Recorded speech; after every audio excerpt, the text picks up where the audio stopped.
Hello and welcome to Carmen Miller Group's Talk of the Town, Carolinas. I'm your host, Patty Mercer. You know, we love the Carolinas and we love amazing causes that just make the Carolinas what it is today. On October 19th, there's going to be an oyster roast right here in Anchorage neighborhood. And we want to learn what the inspiration is behind this oyster roast. So stay tuned with us. Before we get started, I want to ask you, have you been thinking about buying or selling your home? If that answer is yes, then keep it simple. All you got to do is call Carmen Miller, or you can visit CarolinaHomesearch.com. And while you're there, you can see past episodes of Talk of the Town, Carolinas. So you ready to learn about the oyster roast? Me too. Let's go.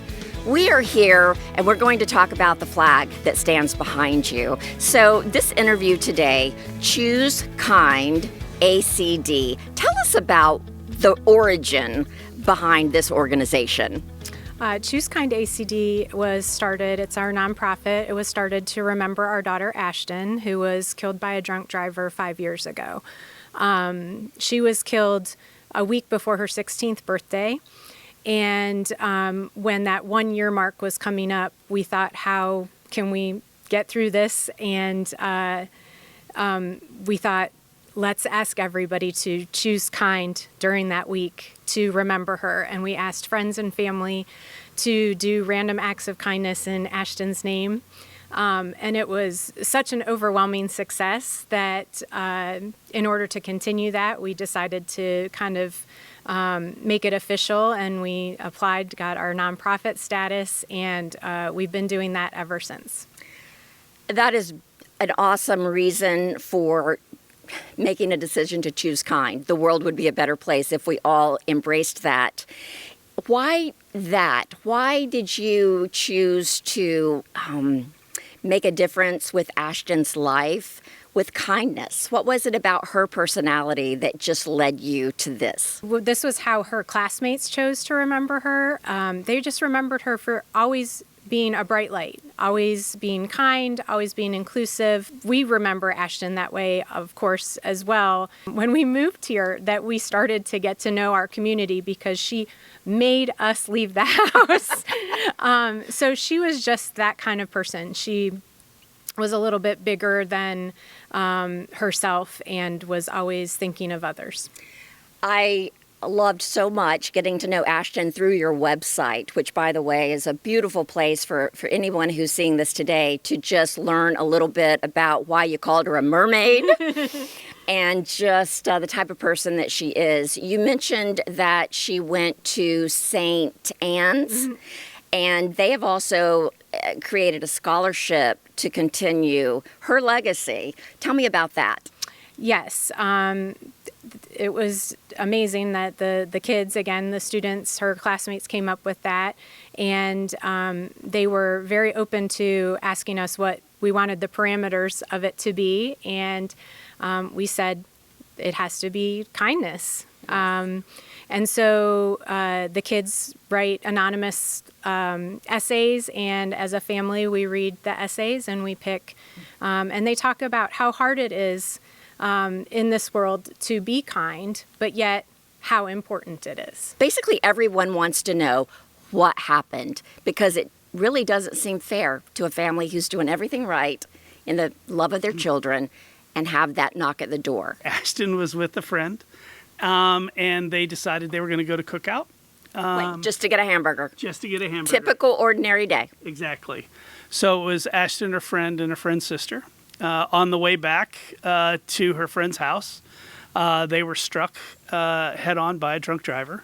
Ashton did nothing wrong other than being in the wrong place at the wrong time. The individual was impaired, fleeing another accident, and hit her car, and her friend was killed instantly, and Ashton was life-flighted to a hospital and then died later that evening. And you found out about it? How? A knock at the door from the sheriff, every parent's nightmare. Absolutely. And we were not told what was going on other than Ashton was at the hospital.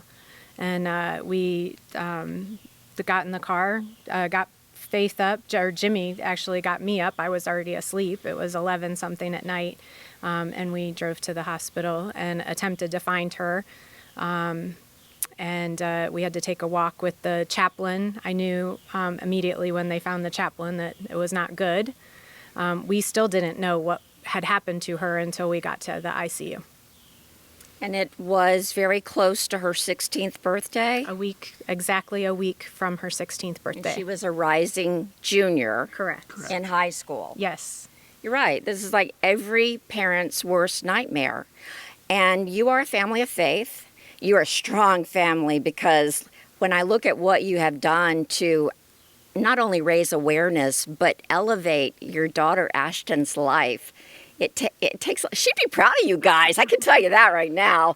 You also continue to make a difference in your neighborhood. You're having an oyster roast. I think you have one every year. Yes. Tell me about that. So the Anchorage Oyster Roast actually started before we even moved in. Once we moved in, we were told, hey, it's happening at your guys' house. And we were happy to participate. And again, like I said, Ashton is the reason why we became such good friends with our neighbors so quickly. And once she was killed, our neighbor said, let's turn this into a fundraiser. And we've kind of run with that. And this will be the fourth year for fundraising, the third year for fundraising directly to our nonprofit.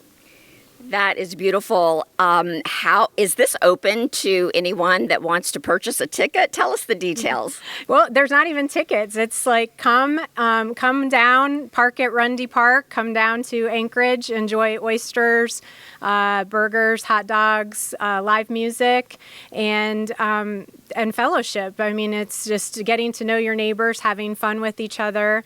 And we ask for donations if people so feel. And all the donations go to ChooseKindACD, which we use to do acts of kindness in the local area. And I also think it's interesting. Sometimes people won't come out for just a party, but if they know they're coming out to make a difference, it makes it feel right. So last year we were thinking that same thing. How do we get more people to show up? And we started this gift basket raffle. So last year we had 19 baskets, and you just buy raffle tickets and put it in the basket of your choice. And so we're able to award a lot of really great prizes. This year we're hoping for 25.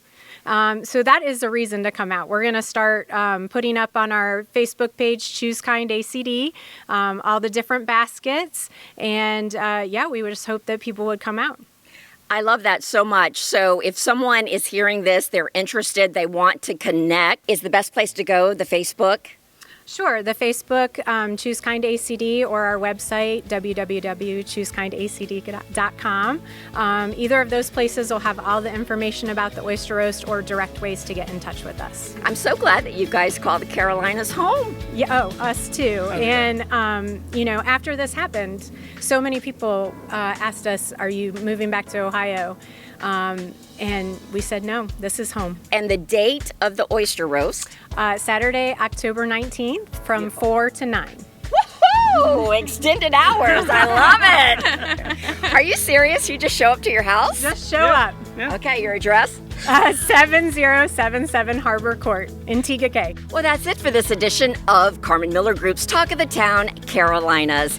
Hey, if you want to learn more and you want to find out about this oyster roast, make sure you go to ChooseKindACD. It's on Facebook, and there's also a website. And remember, too, if you're thinking about buying or selling your home, call Carmen Miller or visit CarolinaHomesearch.com and see lots of episodes of Talk of the Town, Carolinas. Until next time, I'm Patty Mercer. Bye-bye.